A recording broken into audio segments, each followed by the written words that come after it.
Hello friends, कैसे हैं आप। आशा है स्वस्थ पसंद होंगे। मैंने पिछले वीडियो में आपको मंत्रों को सिद्ध करने की, उनसे लाभ लेने की जो विधि बताई थी, उसके बारे में मेरे पास बहुत सारे फ़ोन आए। मैंने कहा कि आप कमेंट्स में लिखिए, लेकिन सबने मुझसे फ़ोन से ही परामर्श लिया, अपनी शंकाएं रखी। मैंने उन्हें यही जवाब दिया कि इसमें ख़ास तौर से ये बात है कि जिस पोजीशन में आपने एक बार शुरू किया है मंत्रों का प्रयोग, एक माला जाप, वो आप उसी पोजीशन में हर बार करेंगे, बिना पोजीशन चेंज किए। पूरे जब तक आपकी माला समाप्त नहीं हो जाती तब तक आपने उसी पोजीशन में रह करके माला का जाप करना है, मंत्र का जाप करना है।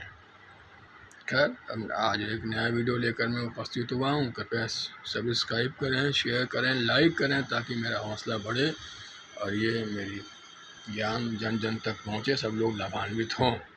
आज मैं आपको दो टॉपिक लेकर आया हूँ। एक संतान के बारे में, अच्छी तेजस्वी यशस्वी संतान कैसे हो, और दूसरा मांसाहार के बारे में। पहले मांसाहार की बात कर लेते हैं। देखिए, मांसाहार एक ऐसा टॉपिक है, एक ऐसा विषय है जिस पर बहुत विवाद है। अलग अलग दलील हैं, और धार्मिक ग्रंथों, धर्म के अनुसार चलें तो मांसाहार बिल्कुल निषेध है, मांसाहार करना ही नहीं चाहिए। परंतु मैंने ऐसे देशों का अध्ययन किया जहाँ का मुख्य आहार ही, जो बेसिकली मांसाहारी देश हैं, उनकी सारी व्यवस्थाएं, सारे नियम कानून, सारे रहन सहन, विकास, तरक्की, विचार, सब का बड़ा गहराई से अध्ययन किया और ये निष्कर्ष निकाला कि मांसाहार होने के बावजूद उन्होंने देश दुनिया में बहुत तरक्की की है, देश दुनिया को नई दिशा दी है। भले ही इसको आप कितना भी बुरा मान लें, कितना भी गलत मान लें, लेकिन हकीकत है ये। तो इसलिए मुझे ऐसा महसूस हुआ कि मांसाहारी बनने में कोई दिक्कत नहीं है। हालांकि मांसाहारी भी होना चाहिए और शाकाहारी दोनों ही होना चाहिए, लेकिन मांसाहारी में भी, मांस खाने में भी कोई दिक्कत नहीं है। हाँ, ये ज़रूर है कि आप मंगलवार को ना खाएं, और मैं तो कहता हूँ शनिवार को भी ना खाएं। शनिवार को शनि महाराज का दिन होता है, और शनि महाराज को न्यायाधिकारी, दंडाधिकारी बोलते हैं, तो इसलिए मंगलवार को तो करना ही नहीं चाहिए। हनुमान जी का है भाई, उनसे बड़ी कोई ताकत है ही नहीं इस दुनिया में। तीनों लोग हाँफते काँपें, बताइए। जिन्होंने संजीवनी बूटी ला करके भैया लक्ष्मण के प्राण बचाए, तो भैया उनकी महिमा परंपरा, उनसे तो टकराने का साहस किसी को भी नहीं है। तो इसलिए कम से कम मंगलवार को तो नहीं खाना चाहिए, और शनिवार को भी मैं कहता हूँ नहीं खाना चाहिए, लेकिन बाकी दिनों में खा सकते हैं। मुझे तो कोई ऐसा महसूस होता नहीं। हालांकि हमारे धार्मिक ग्रंथों में ये कहा गया है कि ना खाएं, लेकिन मैं ये समझता हूँ खाने में कोई मुश्किल नहीं है, कोई दिक्कत नहीं है, कोई नुकसान नहीं है, क्योंकि काफ़ी सारे देश ऐसे हैं जो कि पूर्णतः मांसाहारी हैं, और उसके बावजूद इतनी तरक्की की है, इतनी तरक्की की है, इतनी तरक्की की है कि हाँ, आप खुद ही इस बात को जानते होंगे।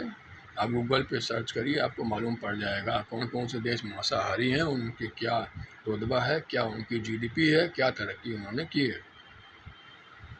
और भाई एक बात और भी है, अगर आप चलिए मांसाहार के विरुद्ध हैं तो प्याज और लहसुन को क्यों मना करते हैं? तो प्याज और लहसुन कोई मांस में तो नहीं आता। तो इसलिए मैं तो ये समझता हूँ कि मांसाहार में कोई मुश्किल, कोई गलत नहीं है। थोड़ा बहुत खा लेने में कोई फ़र्क नहीं पड़ता है, खा लेना चाहिए, अच्छा ही रहता है,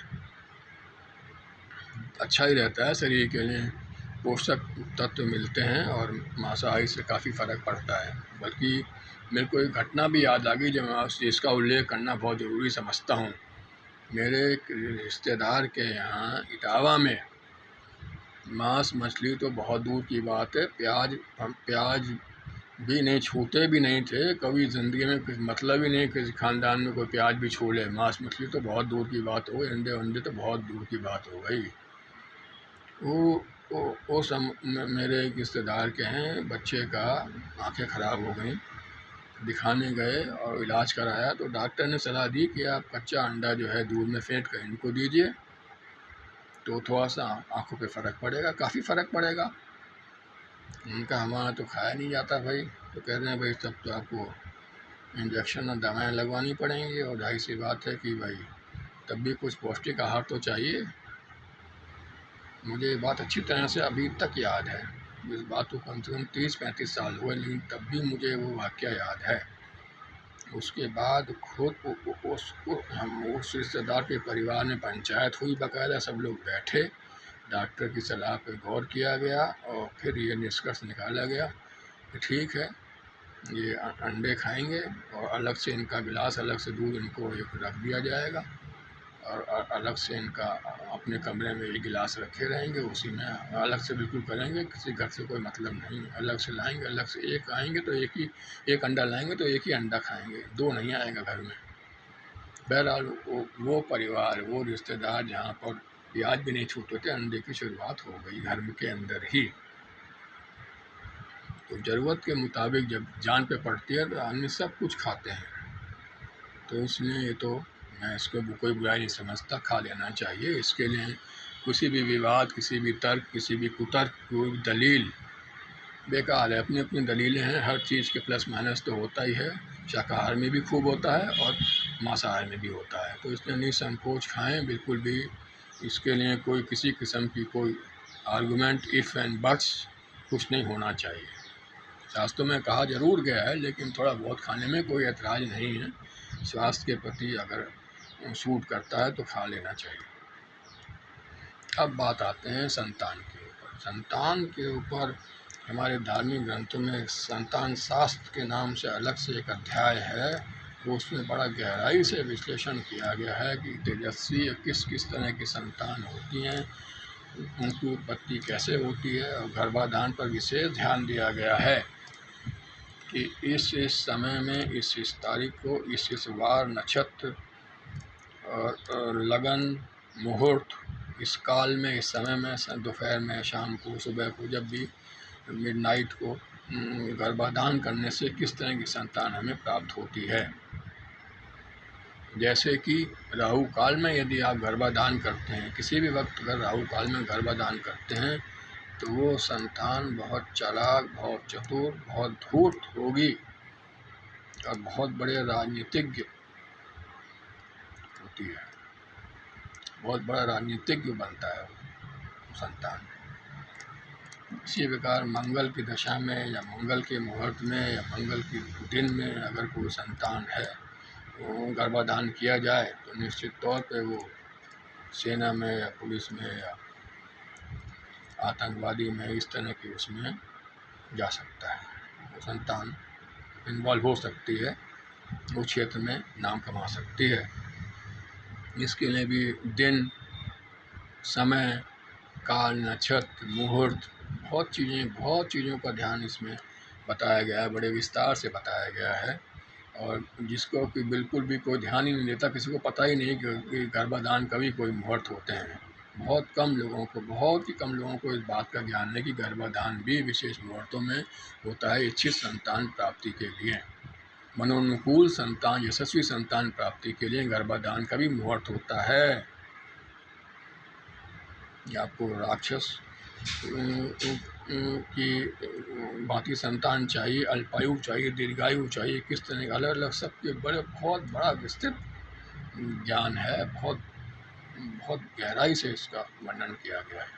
तो गर्भाधान का विशेष ध्यान रखना चाहिए कि हमें कि अच्छा मुहूर्त में गर्भाधान करें, समय को, काल के लिहाज से ये बहुत बड़ा ध्यान रखने वाली बात है। दूसरी बात है कि संतानोत्पत्ति, जिस समय संतान का जन्म हो रहा हो, अगर प्राकृतिक रूप से जन्म हो रहा है तब तो हम कुछ कर ही नहीं सकते, तब तो हम बिल्कुल भी हम लाचार हो जाते हैं। प्रकृति के आगे तो हम कुछ बोल ही नहीं सकते, मनुष्य की बिसाती क्या है। तो जैसे प्रभु की इच्छा, जैसे संतान देंगे वो स्वीकार है। लेकिन अगर ऑपरेशन कराना पड़ रहा है, पेट चिरवाना पड़ रहा है, तो फिर हमें मुहूर्त का बहुत ज़्यादा ख्याल रखना चाहिए, नक्षत्र का, लगन का, मुहूर्त का, समय का, जन्म कुंडली के हिसाब से बहुत ज़बरदस्त ध्यान रखना चाहिए। और बेहतर हो कि गर्भाधान के समय को और संतानोत्पत्ति के समय को दोनों को मिक्स करके देखें, टैली करके देखें कि सर्वोत्तम समय कब आ रहा है, उस समय पेट चिरवा करके आप संतान की उत्पत्ति कराएं। ये बेस्ट कम्बाइनेशन होता है। और जो करा लेता है उसकी बल्ले बल्ले पौ बारा। इसलिए बात खास तौर से गर्भाधान का तो बहुत ज़्यादा ध्यान रखना चाहिए कि किस मुहूर्त में, किस समय, किस काल में, किस लगन में हमें गर्भाधान करना है। जिसके संतान शास्त्र में बहुत विस्तृत वर्णन किया गया है, बड़ी गहराई से, योगों से, शुभ मुहूर्त से बहुत सारी चीज़ें देखी जाती हैं, जिसका वर्णन छोटे छोटे वीडियो में संभव ही नहीं है। हरि अनंत हरि कथा अनंत है, ये भी संक्षेप में मैंने बताया है आपको। उसी प्रकार संतानोत्पत्ति का टाइम, ये भी बहुत ध्यान रखने वाली बात है।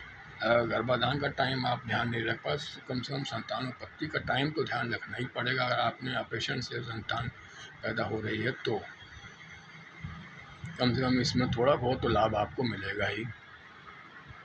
करीब 30-35% लाभ तो आपको मिलेगा ही मिलेगा। 100% तो तब मिलता है जब गर्भाधान और संतानोत्पत्ति दोनों का टाइम, दोनों की ही मैचिंग ज़बरदस्त हो जाए। लेकिन अगर 30-35% तक लाभ लेना है तो आपको निश्चित तौर पर संतानोत्पत्ति का समय अगर ऑपरेशन से हो रहा है तो आप कर सकते हैं। तो यही मेरे आज का विषय था, और अच्छा लगा हो तो बताइए, कमेंट्स करिए। कमेंट्स में आप प्रश्न पूछिए, मैं शंका का समाधान करूँगा, कोशिश करूँगा। और कोई नए टॉपिक मुझे सुझाइए, और मेरे वीडियो को सब्सक्राइब करें, लाइक करें, शेयर करें, ताकि दूर दूर तक मेरा ये ज्ञान जाए, लोग लाभान्वित हों, मुझे सलाह दें, मुझे मशवरा दें, कमेंट्स करें। धन्यवाद।